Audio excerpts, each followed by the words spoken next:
దేవునికి మహిమ కలుగును గాక. మన ప్రభువును ప్రియ రక్షకుడైన యేసుక్రీస్తు నామములో చేరువచ్చిన మీ అందరికీ నా హృదయపూర్వకమైన వందనాలండి. అందరికీ వందనాలు. మనం కొద్ది నిమిషాలు దేవుని మాటలు ధ్యానం చేద్దాం. పరిశుద్ధ గ్రంథమైన బైబిల్లో నుండి ప్రకటన గ్రంథము 4వ అధ్యాయము 10-11 వచనాలు నేను చదువుతాను. మీరు దయచేసి మీ బైబిల్లో చూడండి. ఆ 24 పెద్దలు సింహాసనమందు ఆసీనుడయుండు వాని ఎదుట సాగిలపడి యుగ యుగములు జీవించుచున్న వానికి నమస్కారము చేయుచు, ప్రభువా మా దేవా, నీవు సమస్తమును సృష్టించితివి. నీ చిత్తమును బట్టి అవి యుండెను, దానిని బట్టియే సృష్టింపబడెను గనుక నీవే మహిమ ఘనత ప్రభావములు పొందనర్హుడవని చెప్పుచు తమ కిరీటములు ఆ సింహాసనము ఎదుట వేసిరి. ఈ ప్రకటన గ్రంథము 4వ అధ్యాయములో జరిగిన ఈ సంఘటనను మీ దృష్టికి తీసుకురావాలని నేను ఆశపడుతున్నాను. అపోస్తలుడైన యోహాను గారు అంటే యేసు ప్రభు వారికి అత్యంత ప్రియమైనటువంటి శిష్యుడు. ఆయనను పద్మాసు ద్వీపములో పరవాసిగా వదిలిపెట్టినప్పుడు ఆ రోజు ప్రభు దినము, ఆయన ఒక్కడే మోకరించి ప్రార్థన చేస్తూ ఉంటుండగా ఆత్మవశుడై ఆత్మ చేత ఆయనను దేవుడు పరలోకమునకు తీసుకుని వెళ్ళాడు. అపోస్తలుడైన యోహాను గారు పరలోకానికి వెళ్ళినప్పుడు ఆయన చూసిన సంగతులు, అంటే పరలోకం అనేది ఎలా ఉంటుంది అనేది మనకు తెలియాలంటే వాక్యములో ఉన్న ఈ కొన్ని మాటలు మనం అధ్యయనం చేస్తే, మనసు పెట్టి ధ్యానం చేస్తే మనకి కొన్ని విషయాలు అర్థమవుతాయి. ఇక్కడ యోహాను గారు పరలోకానికి వెళ్ళినప్పుడు ఆయన చూసినటువంటి సంగతులు ఏంటంటే, మొదటిగా ఒక సింహాసనం అనేది వేయబడింది. దాని మీద మన దేవుడు ఆయన ఆసీనుడై ఉన్నాడు. ఆ దేవుని సింహాసనము చుట్టూరు కూడా 24 సింహాసనములు వేయబడ్డాయి. ఆ 24 సింహాసనముల మీద 24 పెద్దలు ఆసీనులై ఉన్నారు, వాళ్ళు కూర్చున్నారు. అదే విధముగా అదే స్థలములో 4 జీవులు అనబడిన వారు ఉన్నారు. ఆ 4 జీవులు మానక రాత్రింబగళ్ళు పరిశుద్ధుడు పరిశుద్ధుడు పరిశుద్ధుడు అని అక్కడ దేవుణ్ణి మహింపరుస్తున్నారు. ఈ సంగతులన్నీ కూడా యోహాను గారు పరలోకములో చూసినటువంటి సంగతులు అన్నమాట.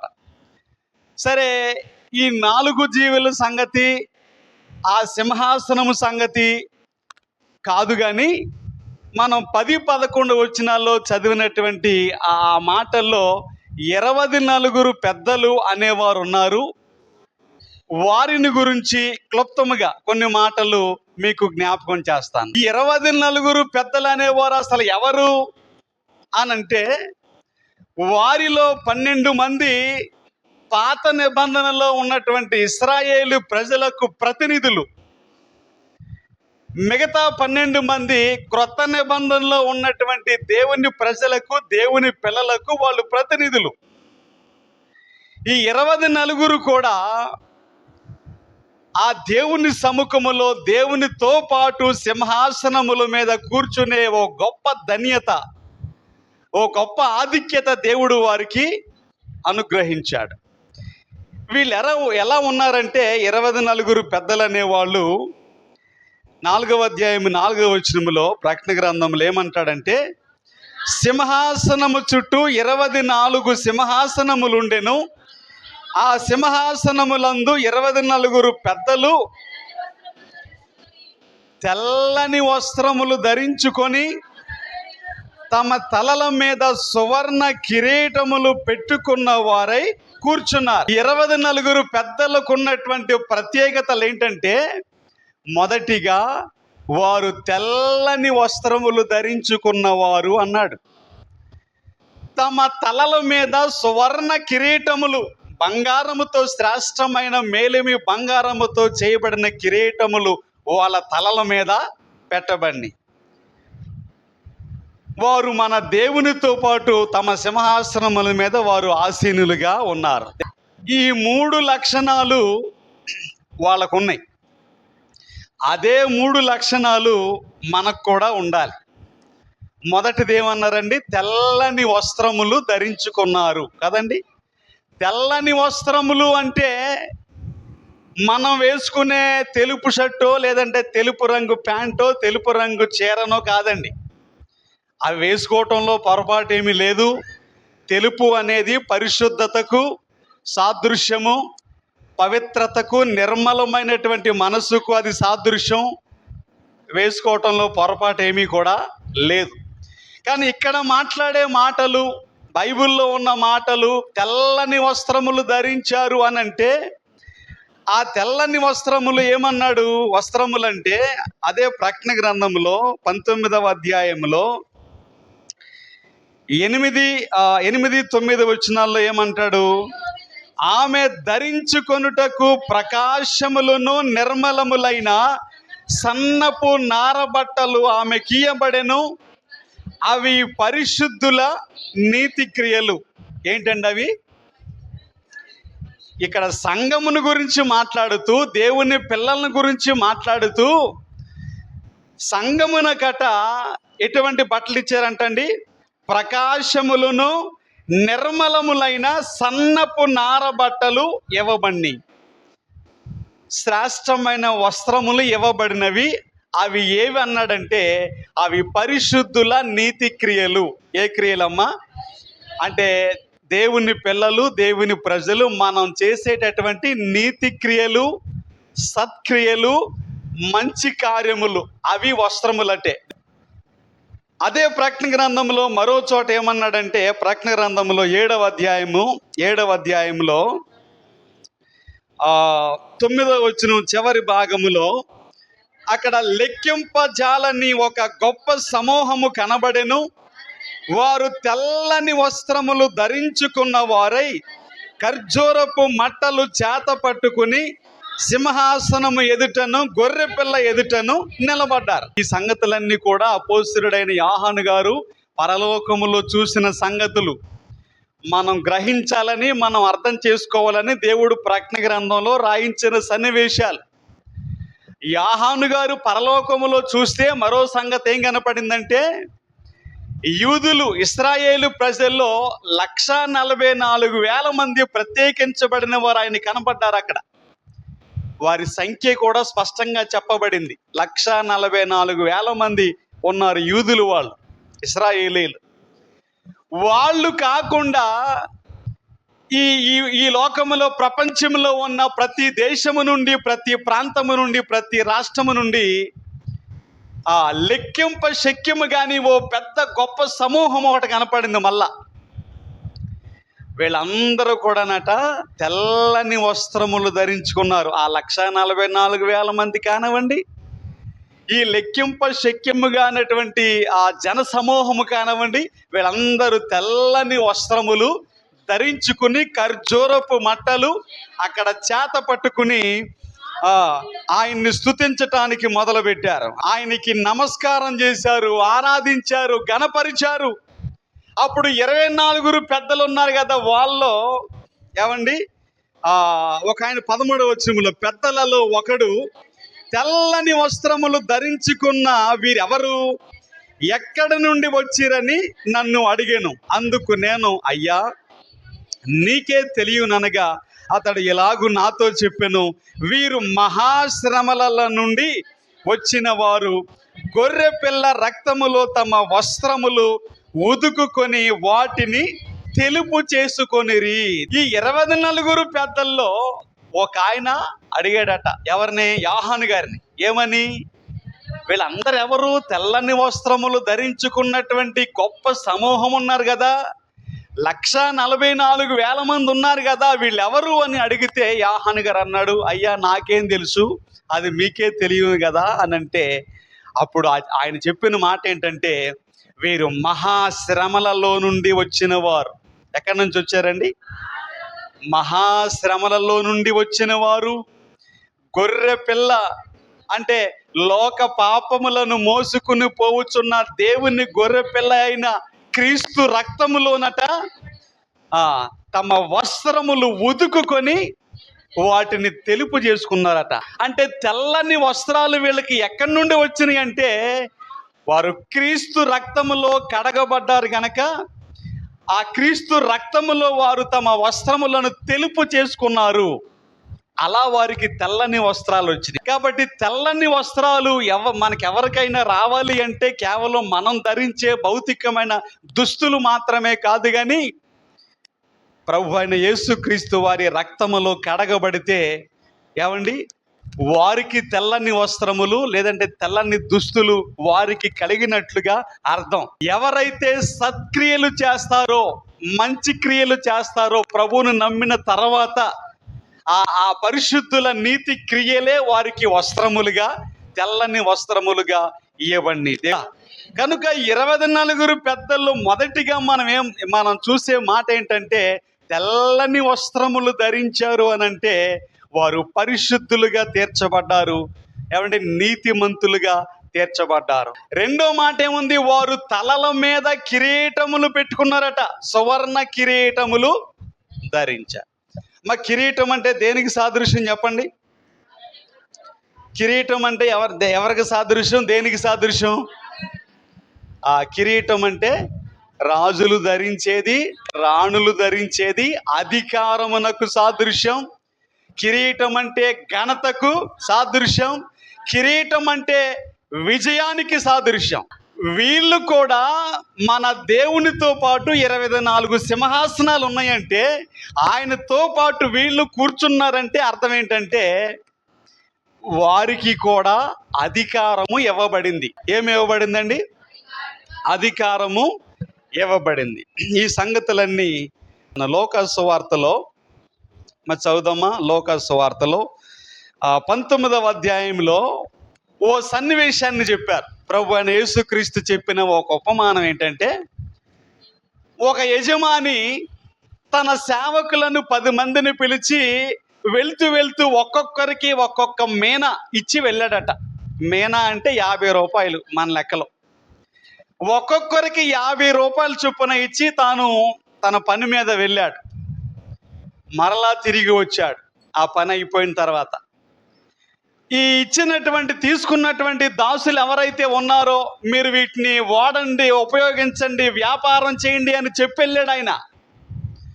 వచ్చిన తర్వాత వాళ్ళని పిలిచాడు. మీరేం చేశారు? నేను ఇచ్చినటువంటి ఆ 50 రూపాయలతో మీరేం చేశారు అని అడిగితే మొదటి ఆయన వచ్చి ఏమన్నాడు? అయ్యా, మీరిచ్చినటువంటి ఒక మేనాతో నేను 10 మేనాలు సంపాదించాను. 50 రూపాయలతో 500 రూపాయలు సంపాదించాడట. అప్పుడు ఆ యజమానుడు అన్న మాట ఏంటంటే, బలా మంచి దాసుడా, నీవు కొంచెములో నమ్మకముగా ఉన్నావు కాబట్టి, ఈ మాట గమనించాలి, నీవు కొంచెములో నమ్మకంగా ఉన్నావు కాబట్టి 10 పట్టణముల మీద అధికారివై 10 పట్టణముల మీద అధికారి. ఇప్పుడు మనం మాట్లాడేది వాళ్ళ తలల మీద కిరీటములు ఎందుకు ఉన్నాయి అంటే వారికి అధికారం ఉంది.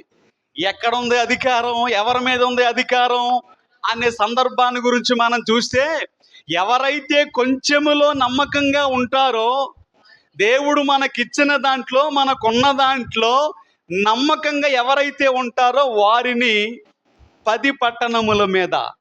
ఆ క్రింద ఏమన్నాడంటే మరొక దాసుని పిలిచాడు. నువ్వేం చేసావు? నేను ఇచ్చిన 50 రూపాయలు తంటే అతను అన్నాడు, మీరు ఇచ్చిన 51 మేనాతో నేను 5 మేనాలు సంపాదించాను అంటే అతనితో ఏమన్నాడంటే, బలా మంచి దాసుడా, నీవు 5 పట్టణముల మీద అధికారిగా. పట్టణముల మీద అధికారం చేయటము, పట్టణాలు అధికారం అనేది ఎప్పుడు చేస్తారంటే ఏమండి, ఈ భూమి మీద ప్రభు అయిన యేసుక్రీస్తు వారు 1000 సంవత్సరాల పరిపాలన చేస్తారు భవిష్యత్తులో. ఎన్ని సంవత్సరాలమ్మా? ఈ భూమి మీదనే, ఈ భూమి మీద యెరూషలేములో దావీదు సింహాసనం మీద యేసు ప్రభు వారు పరిపాలన చేయటం మొదలు పెడితే, ఇలా నమ్మకంగా ఉండే వారికి కొంతమందికి 10 పట్టణాలు, కొంతమందికి 5 పట్టణములు, అలా ఈ భూలోకాన్ని అంతటిని కూడా మనము కూడా ఆయనతో కూడా పరిపాలించే ఒక అర్హత మనము కూడా ఏమండి ఏలటం అనే మాట వాడాడు బైబిల్లో. 2 తిమోతి పత్రిక చదువుదాం చూడండి. 2వ అధ్యాయంలో పౌలు తిమోతికి రాసినటువంటి పత్రికలో 2వ అధ్యాయంలో ఈ మాట అన్నాడు. సహించిన వారమైతే, 2వ పత్రిక 2వ అధ్యాయం 12వ వచనం, సహించిన వారమైతే ఆయనతో కూడా ఏలుదుము. అంటే ఏంటి ఏమ్మా చెప్పండి? ఏలుట అంటే ఏంటి? పరిపాలించుట, అంతే కదా. మనము సహించే వారమైతే, సహించటం అంటే శ్రమలైనా, కష్టమైనా, శోధనలైనా, ఇబ్బందులైనా, నిందలైనా, కరువు కష్టములైనా మనం సహనముతో ఓర్పుతో ఉంటే ఏమన్నాడంటే ఆయనతో పాటు we will reign with him అన్నాడు. ఆయనతో పాటు పరిపాలన చేయటం. ఆ 24 పెద్దలు చేసేది అదే. ఆయనతో పాటు వాళ్ళకి సింహాసనం వేయబడింది, ఆయనతో పాటు వాళ్ళు కూర్చున్నారు, ఆయనతో పాటు వాళ్ళకి అధికారం ఉంది. ప్రకటన గ్రంథంలో 20వ అధ్యాయంలో కూడా, ప్రకటన గ్రంథం 20వ అధ్యాయము 6వ వచనములో, ఈ మొదటి పునరుత్థానములో పాలుగలవారు ధన్యులను పరిశుద్ధులనయుందురు, ఇట్టి వారి మీద రెండవ మరణమునకు అధికారము లేదు, వీరు దేవునికిని క్రీస్తుకును యాజకులై, ఆ తర్వాత మాట, క్రీస్తుతో కూడా 1000 సంవత్సరములు రాజ్యము చేయుదురు. క్రీస్తుతో పాటు 1000 సంవత్సరములు పరిపాలన చేయుదురు, రాజ్యము చేయుదురు అనే మాట. అధికారమునకు గుర్తుగా వారి తలల మీద ఏమండి మరి సువర్ణ కిరీటములు అనేవి ఆ 24 పెద్దలకు ఆ కిరీటములు పెట్టబడినవి. తర్వాత ఏమంటే ఆయనతో పాటు వీళ్ళు కూడా సింహాసనముల మీద కూర్చున్నారు. వాళ్ళే కాదు, ఆ అవకాశం మనకు కూడా ఉందని చెప్పాడు. ప్రకటన గ్రంథంలోనే 3వ అధ్యాయంలో చివరి వచనంలో చూస్తే, 3వ అధ్యాయము 21వ వచనంలో, నేను జయించి నా తండ్రితో కూడా ఆయన సింహాసనమునందు కూర్చుండి ఉన్న ప్రకారము జయించు వానిని నాతో కూడా నా సింహాసనమునందు కూర్చుండనిత్తెను. ఏం చేస్తారంటమ్మా? ఆయన ఎలాగైతే జయించి, యేసు ప్రభువారు జయించి తన తండ్రి సింహాసనం మీద కూర్చున్నారో, ఇప్పుడు మీరు ఎవరైతే జయిస్తారో, జయించటం అంటే మనకు వచ్చే శోధనలైనా, కష్టాలైనా, ఇబ్బందులైనా జయించువాడు నాతో పాటు నా తండ్రి సింహాసనం మీద కూర్చుండనిత్తును. ఆ సింహాసనం మీద కూర్చుండే అవకాశం అది మనకు కూడా ఉంది. మనం జయించగలిగితే, మనం సహించగలిగితే, మనం భరించగలిగితే. కనుక 24 పెద్దలు గురించి మనం చూసే మాట ఏంటంటే, వారు తెల్లని వస్త్రములు ధరించుకున్నారు, తమ తలల మీద సువర్ణ కిరీటములు ఉన్నాయి, ఆయనతో పాటు వాళ్ళు సింహాసనం మీద కూర్చున్నారు. అయితే ఇప్పుడు మనం చదివిన వచనాలకు మనం వస్తే, 10-11 వచనాల్లో చూస్తే, ఆ 24 పెద్దలు సింహాసనమునందు ఆసీనుడయుండు వాని ఎదుట, ఎవరి దగ్గర అమ్మా? సింహాసనమునందు ఆసీనుడై ఉండిన వాని ఎదుట సాగిల పడ్డారట. దేవునికి స్తోత్రం చెప్దామా? హల్లెలూయా.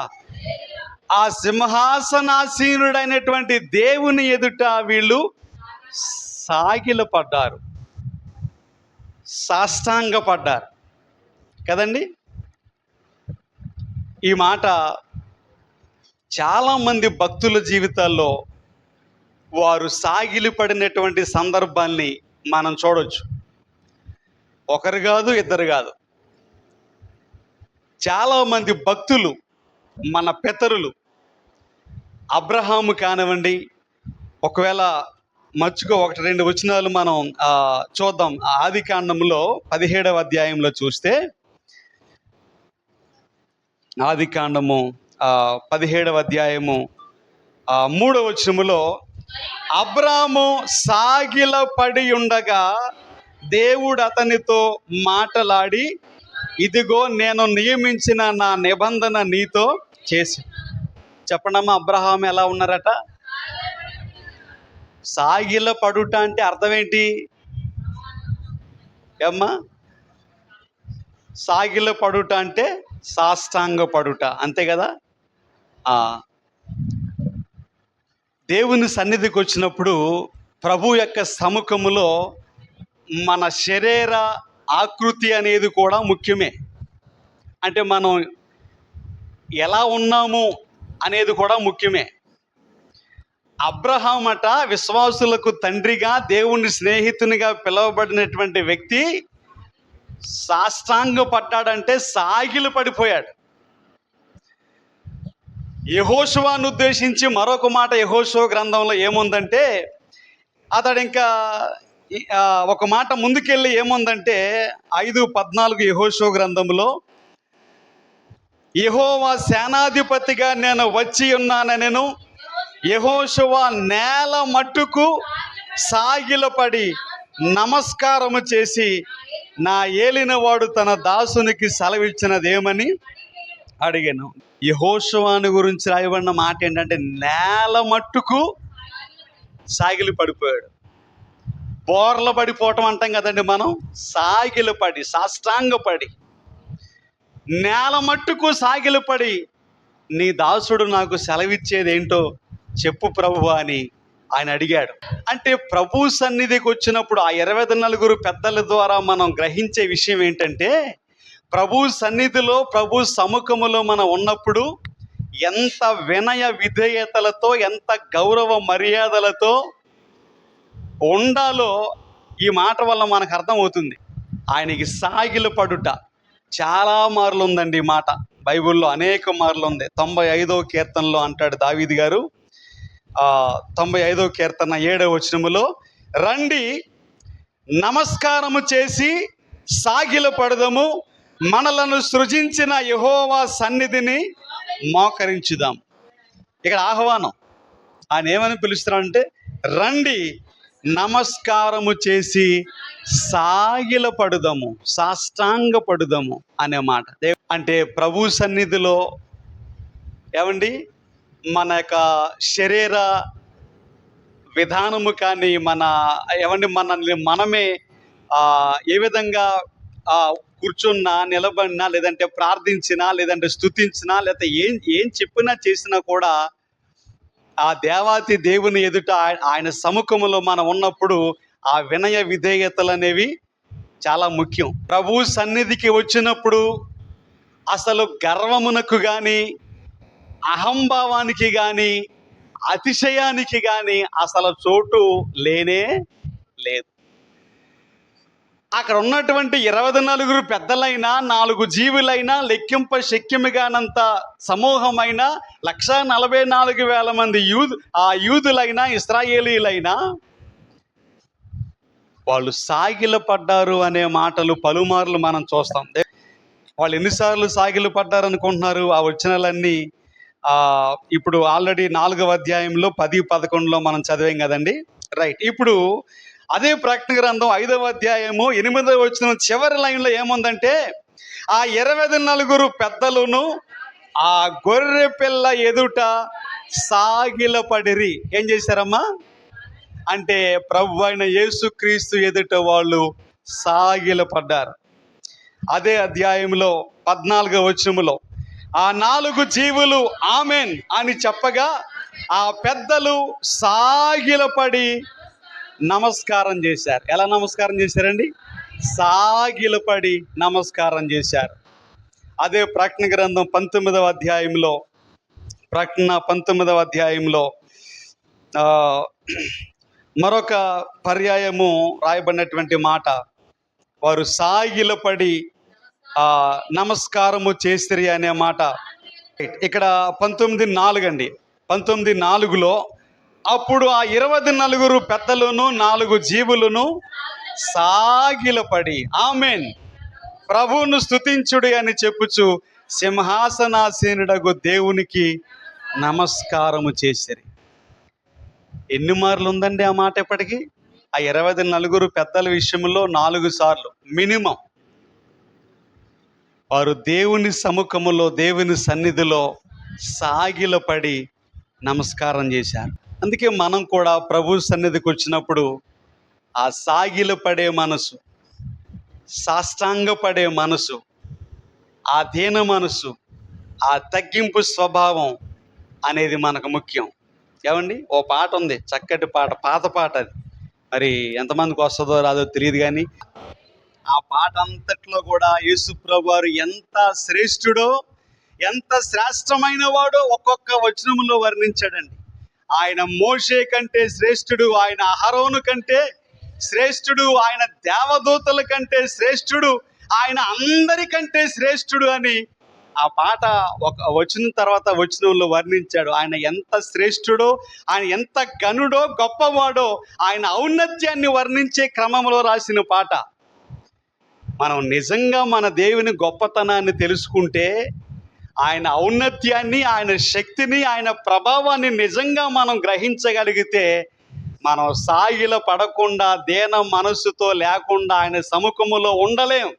మన మనసారా ఏమండి ఆయన సన్నిధిలో సాగిలపడి, సాష్టాంగపడి, ఒక వ్యక్తి అలా సాగిలపడ్డాడు అంటే, సాష్టాంగపడ్డాడు అంటే ఆ వ్యక్తి దేవుని మీద ఎంత ఆధారపడ్డాడో, ఎంత నమ్మకం ఉంచాడో, దేవునికి ఎంత విధేయత చూపించాడో ఆ సాగిల పడటంలోనే మనం గ్రహించవచ్చు. కాబట్టి ప్రభు సన్నిధిలో, ఆయన సముఖములో గర్వమునకు, గర్విష్ఠులకు తావు లేనే లేదు. నాశనమునకు ముందు గర్వము నడుస్తుంది, పడిపోవటానికి ముందు అహంకారమైనటువంటి మనసు ఉంటుందని చెప్పాడు. కాబట్టి ఆ సింహాసనాసీనుడు, ఆ దేవాతి దేవుడు, ఆయన ఎదుట ఉన్న 24 పెద్దలు సాష్టాంగపడి, సాగిలపడి ఏం చేస్తున్నారు చదవండి. సాగిలపడి, ప్రభువా మా దేవా, నీవు సమస్తమును సృష్టించితివి, నీ చిత్తమును బట్టి అవి ఉండెను, దానిని బట్టియే సృష్టింపబడెను గనుక నీవే మహిమ, ఘనత, ప్రభావములు పొందనర్హుడవని చెప్పుచు. చాలు. ఒకవైపునేమో సాష్టాంగ పడిపోయారు ప్రభు సముఖములో, ఆయన సింహాసనం ఎదుట.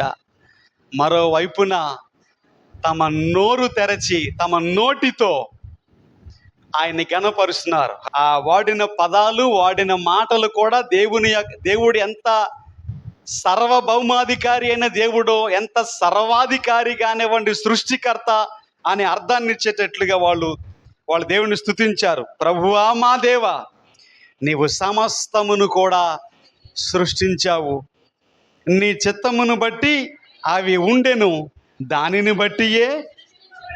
అంటే దేవుడు సృష్టికర్త అని.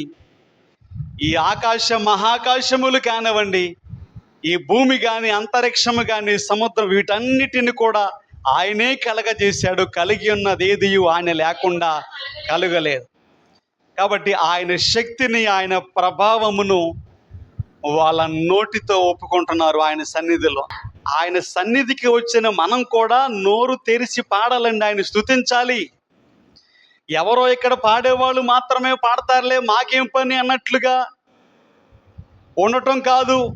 ఏమండి, అందుకే బైబిల్లో వాడబడిన కొన్ని మాటలు మీకు జ్ఞాపకం చేయమంటారా? 34వ కీర్తనలో మొదటి వచనంలో దావీదు గారు ఏమంటాడంటే, నేను ఎల్లప్పుడూ యెహోవాను సన్నుతించెదను, నిత్యము ఆయన కీర్తి. ఎక్కడుంది చెప్పండి? నిత్యము ఆయన కీర్తి ఎక్కడుంది?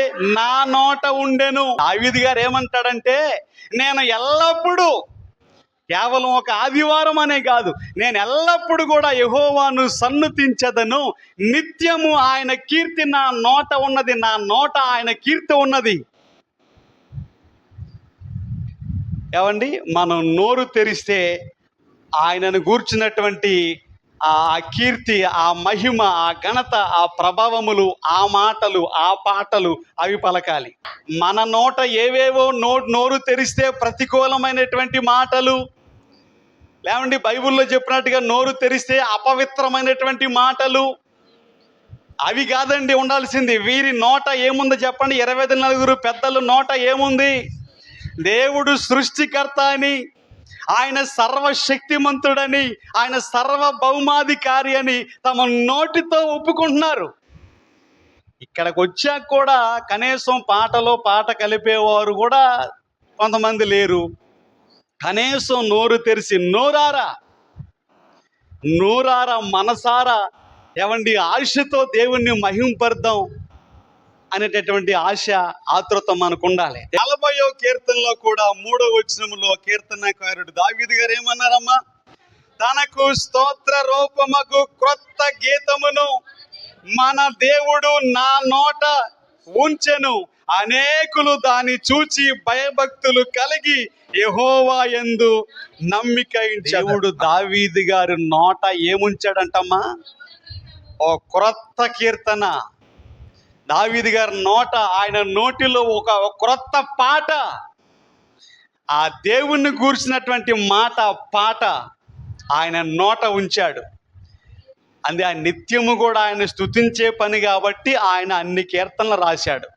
150 కీర్తనలలో సింహభాగం రాసింది దావీదు గారే, ఎక్కువ భాగం రాసింది దావీదు గారే. దేవుడు ఆయన నోట క్రొత్త కీర్తన, ఆ స్తుతి గానమును ఉంచాడు.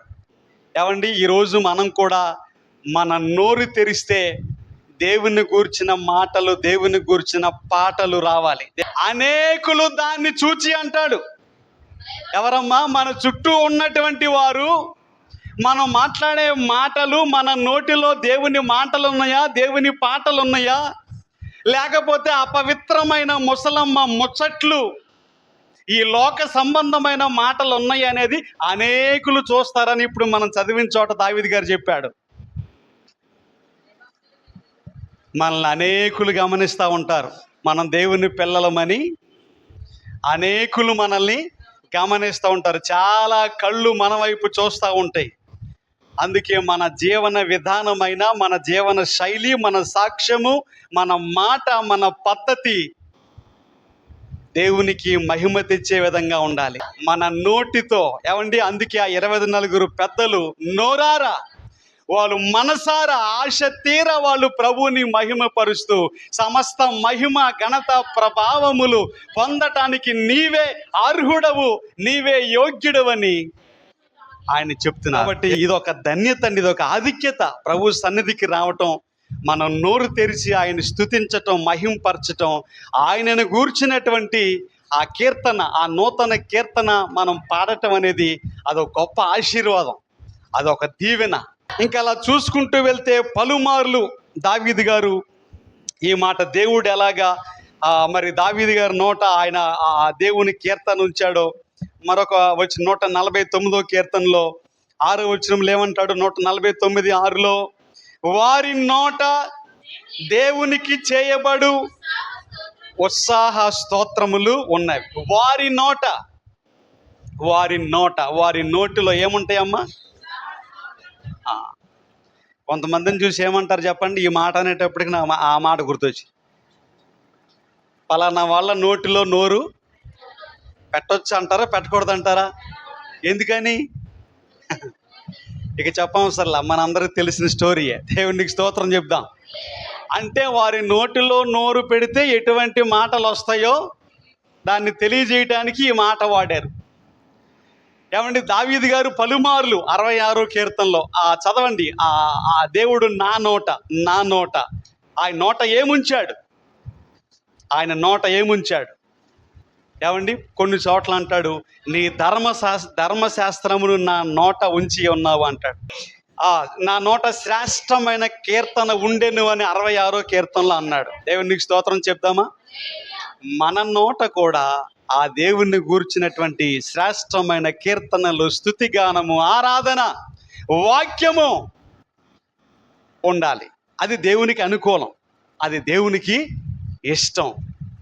పలుమార్లు చెప్పాడు, అపవిత్రమైన ముసలమ్మ ముచ్చట్లను విసర్జించాలి, విడిచిపెట్టాలి. నీవైతే పరిశుద్ధతను, పవిత్రతను, నీతిని, విశ్వాసమును వెంటాడాలి. దాన్ని వెంటాడాలి, దాని వెనక మనం పరిగెత్తాలి. దేవుని వస్త్రములు ధరించుకున్న వారై సువర్ణ కిరీటములు తమ తల మీద ఉంచబడినప్పుడు ఆ సింహాసనం మీద కూర్చున్నారు. ఆ తదుపరి వాళ్ళు ఆయన ఎదుట, ఆ దేవాతి దేవుని ఎదుట సాష్టాంగపడి, సాగిలపడి ఆయన్ని మహింపరచటం, ఆరాధించటం స్టార్ట్ చేశారు. ఇకపోతే వారి విషయంలో ఉన్న చివరి లైన్లో ఏముందంటే, ప్రకటన గ్రంథం 4వ అధ్యాయము చివరి వచనంలో చివరి భాగములో, తమ కిరీటములను ఆ సింహాసనము ఎదుట వేశారు. ఏం చేశారండి? వారి తలల మీద సువర్ణ కిరీటములు ఉన్నాయని ఇందాడు అనుకున్నాం కదా, 4వ అధ్యాయం 4వ వచనం ప్రకారం. అసలు ఆ కిరీటములు అనేవి వాళ్ళకి ఎందుకు ఇచ్చారు? సరే, కిరీటం అంటే అధికారానికి సూచన, కానీ అది వాళ్ళకి ఎలా వచ్చింది, ఎలా పొందగలిగారు, ఎలా సంపాదించగలిగారు వాళ్ళు అంటే, బైబిల్లో ఉన్న మాటలు ఏంటంటే, ఒక 5 కిరీటాలు ఉన్నాయండి. ఈ 5 కిరీటాలను కూడా దేవుడు తన పిల్లలకు ఎవరైతే నమ్మకంగా ఉంటారో, భక్తిలో, విశ్వాసములో, పరిచర్యలో, ప్రేమలో ఏమండి నమ్మకంగా ఉంటారో వారికి ఈ 5 రకాల కిరీటాలు, ఒకటి ఇవ్వచ్చు, 2 ఇవ్వచ్చు, కొంతమందికి 5 కూడా ఇవ్వచ్చు. అది జీవ కిరీటమైనా, మహిమ కిరీటమైనా, లేదా నీతి కిరీటమైనా, ఏదైనా కూడా. ఏమంటే వీరు కూడా 24 పెద్దలు కూడా వీళ్ళు నమ్మకమైన వారు కనుక, దేవుణ్ణి ప్రేమించిన వారు, దేవుని పనిని ప్రేమించిన వారు కనుక వారికి బహుమానముగా దేవుడు వారికి కిరీటాలను ఇచ్చాడు. ఇప్పుడు వాళ్ళకిచ్చిన కిరీటాలను వాళ్ళు ఏం చేశారండి? వాళ్ళ తలల మీద ఉన్నటువంటి కిరీటములు వాళ్ళే ఉంచుకున్నారా? మాకే కావాలి అని ఏం చేశారండి? తమ కిరీటములను ఆ సింహాసనం ఎదుట, అంటే వాళ్ళకి ఇవ్వబడినటువంటి ఆ కిరీటములను సహితము, ప్రభువా ఇవి మాకెందుకు, మేము నిమిత్త మాత్రులం కదా. లోక సువార్తలో అంటాడు, మీరు చేయాల్సినవన్నీ చేసిన తర్వాత, మీకు ఆజ్ఞాపించబడిన పనులన్నీ కూడా మీరు చేసిన తర్వాత, మేము నిష్ప్రయోజకులమైన దాసులము, మేము చేయవలసింది మాత్రమే చేసి ఉన్నాము అని మీరు పలకండి అని యేసుప్రభు వారు చెప్పారు. ఈ 24 పెద్దలు కూడా ఏమంటున్నారంటే, మేము ఏ పాటి వారము, నిమిత్త మాత్రులము. ఆ కిరీటములు అవి కూడా తీసి ఆ సింహాసనం ఎదుట ఆయన దగ్గరే వేసి ఆయన్ని స్తుతించటం, ఆరాధించటం మొదలుపెట్టారు. ఇక్కడ మరొక వచనాన్ని చదువుదాం. ప్రకటన గ్రంథములో 5వ అధ్యాయములో వారు పాడినటువంటి పాట 9-10 నుండి మనం చూస్తే, ఆ పెద్దలు, నీవు ఆ గ్రంథమును తీసుకొని దాని ముద్రలను విప్పుటకు యోగ్యుడవు, నీవు వధింపబడిన వాడవై నీ రక్తమిచ్చి ప్రతి వంశములోను, ఆయా భాషలు మాట్లాడు వారిలోను, ప్రతి ప్రజలోను, ప్రతి జనములోను దేవుని కొరకు మనుష్యులను కొని మా దేవునికి వారిని ఒక రాజ్యముగాను యాజకులను గాను చేసితివి గనుక వారు భూలోకమందు ఏలుదురని క్రొత్త పాట పాడుదు. క్రొత్త పాట వారి నోట ఉంచబడి ఉన్నది. 12వ వచనములో, వారు వధింపబడిన గొర్రెపిల్ల శక్తియు, ఐశ్వర్యమును, జ్ఞానమును, బలమును, ఘనతయు, మహిమయు, స్తోత్రమును పొందనర్హుడవని గొప్ప స్వరముతో చెప్పుచుండిరి. మరలా వాళ్ళు చెప్పే మాట ఏంటంటే, నువ్వొక్కడవే యోగ్యుడవు, నువ్వొక్కడవే అర్హుడవు, ఈ సమస్త స్తుతి కానీ, ఘనత కానీ, మహిమ కానీ, ఆరాధన కానీ వీటన్నిటినీ పొందుకోవటానికి అర్హత కేవలం నీకొక్కడికి మాత్రమే ఉంది అని చెప్పారు. ఎందుకు ఆయనకు ఒక్కడికి మాత్రమే ఉందంటే దానికి కారణం ఏం చెప్పాడంటే, నీవు వధించబడిన వాడవై నీ స్వరక్తమిచ్చి ప్రజలను కొన్నావు. ఏం చేశాడండి ఆయన వధించబడ్డాడు మన కొరకు. కొద్ది నిమిషాల్లో ఆయన శరీరానికి, ఆయన రక్తానికి సాదృశ్యంగా ఉన్న ఈ రొట్టె ద్రాక్షారసాన్ని మనం తీసుకొనబోతున్నాం. కాబట్టి ప్రత్యేకంగా యేసు ప్రభు వారు చేసినటువంటి ఆ త్యాగము, ఆ ప్రాయశ్చిత్తం మనం జ్ఞాపకం చేసుకోవాలి. ఈ ప్రాయశ్చిత్తం అనేది ఇక్కడ మాత్రమే కాదు, పరలోకములో 24 పెద్దలు కూడా ఇదే సందర్భాన్ని ఉద్దేశించి ఆయన్ని మహింపరుస్తున్నారు. నీవు వధించబడిన వాడవై ఈ సర్వలోక మానవాళి కోసము వారి కొరకు ప్రాణం పెట్టింది, రక్తమును చిందించింది కేవలము ప్రభువైన యేసుక్రీస్తు వారు మాత్రమే. నీ స్వరక్తమిచ్చి, నీ రక్తమిచ్చి ప్రజలను కొన్నావు. ఆయన తన స్వరక్తమిచ్చి మనల్ని కొన్నాడు, ఆయన మనల్ని సంపాదించాడు ఆయన. అందుకే వారు దేవుణ్ణి మహింపరుస్తున్నారు. మనం కూడా ఆయన మనకిచ్చినటువంటి ఆ ఉచితమైన రక్షణను బట్టి మనం దేవుణ్ణి స్తుతించాలి. మన నోరారా మనసారా ఆయన సన్నిధికి వచ్చినప్పుడు, ఒకవేళ భౌతికంగా ఎలాగ సాష్టాంగ పడకపోయినా వాళ్ళు అలాగ సాష్టాంగ పడ్డారు. అక్కడ వారు సాగిల పడ్డారు. తమ నోరు తెరిచి సమస్త మహిమ ఘనత ప్రభావములు ఆయనకే, ఆయనే సృష్టికర్త, ఆయనే దేవుడు, ఆయన చిత్తమును బట్టి సమస్తమును కూడా సృష్టించాడు. మనందరము కూడా ఆయన చిత్తమును బట్టి సృష్టింపబడిన వారము. మనం ఆయన మహిమ కోసం సృష్టింపబడ్డాము. మనం మన మహిమ కోసం కాదు తాపత్రయపడేది. మీరు విలువ పెట్టి కొనబడిన వారు. మీరు మీ సొత్తు కాదు. మీ దేహముతో మీరు దేవుణ్ణి మహిమపరచాలి. మీరు విలువ పెట్టి కొనబడ్డవారు. మనుష్యులకు మీరు దాసులు కావద్దు, దేవునికే దాసులు అవ్వాలి. ఆయనే ప్రాణం పెట్టాడు, ఆయనే ప్రేమించాడు, ఆయనే రక్తాన్ని చిందించాడు. కాబట్టి ఎంత గొప్ప రక్షణ మనకిచ్చినటువంటి ఆ దేవాతి దేవుణ్ణి, ఆ గొర్రె పిల్లను, ఆ వధించబడిన యేసుక్రీస్తును మనం జ్ఞాపకం చేసుకోవాలి. ఆ 24 పెద్దలు ఎంత గౌరవ మర్యాదలతో, ఎంత వినయ విధేయతలతో ఆయన సన్నిధిలో సాష్టాంగపడ్డారో, మనం కూడా అంతే విధేయత, అంతే తగ్గింపు, అంతే దీన మనసుతో ఆయన సన్నిధిలో మన నోరు తెరిచి నోటితో ఆయన స్తుతించాలి. దావీదు గారు ఎలాగైతే స్తుతించాడో అలాగే మనం కూడా మన నోట శ్రేష్టమైన కీర్తన ఎల్లప్పుడూ కూడా నిత్యము కూడా ఆయన్ని మనం స్తుతించే వారముగా ఉండాలి. ఆయన మన రక్షణ కొరకు చేసిన ఆ బలియాగమును, ఆ ప్రాయశ్చిత్తమును మనం జ్ఞాపకం చేసుకుని, ఇప్పుడే కాదు నిత్యత్వములో కూడా ఆ 24 పెద్దలైనా, 4 జీవులైనా, 1,44,000 మంది అయినా, లేదా లెక్కింప శక్యము కానీ గొప్ప సమూహమైన వీళ్ళందరూ ఎలా ఆరాధన చేశారో మీరు చదవండి. తర్వాత అయినా ఆ 4 జీవులు ఎలా స్తుతించారు ఆ దేవాతి దేవుణ్ణి, 24 పెద్దలు ఎలాగ మహింపరిచారు, ఆ 1,44,000 మంది ఎలా మహింపరిచారు, ఈ లెక్కింప శక్యముగానేటువంటి ఓ పెద్ద సమూహం, గొప్ప సమూహం ఎలా మహింపరిచారు ఆయన. మనం చదివితే మనం కూడా ఆయన్ని స్తుతించకుండా ఉండలేం, ఆయన మహింపరచకుండా మనం ఉండలేం. అందుకే యేసన్న గారు రాసినటువంటి ఒక పాటలు ఏమన్నారు, నిన్ను స్తుతించకుండా నా విమోచకుడా యేసయ్య అన్న పాటలో ఆఖరి చరణం, ఆయన్ని స్తుతించకుండా మనం ఉండలేనంతగా ఆయనతో పాటు ఆ పెనవేయబడినటువంటి బంధము మనకు ఉండాలి. ఈ ప్రభురాత్రి భోజనములో పాల్పంచుకునే దానికి ముందుగా ఆ వధించబడినటువంటి గొర్రెపిల్ల అయిన క్రీస్తుని మనం జ్ఞాపకం చేసుకుందాం. ఆయన ఔన్నత్యాన్ని, ఆయన గొప్పతనాన్ని, ఆయన మహిమను జ్ఞాపకం చేసుకుని ఆయన్ని ఆరాధిస్తూ, మరి హృదయపూర్వకంగా మహింపరుస్తూ యోగ్యముగా ఇందులో పాలుపంచుకుందాం. దేవుడి మాటలు మనందరి వెనుకల్లో దీవించునుగాక.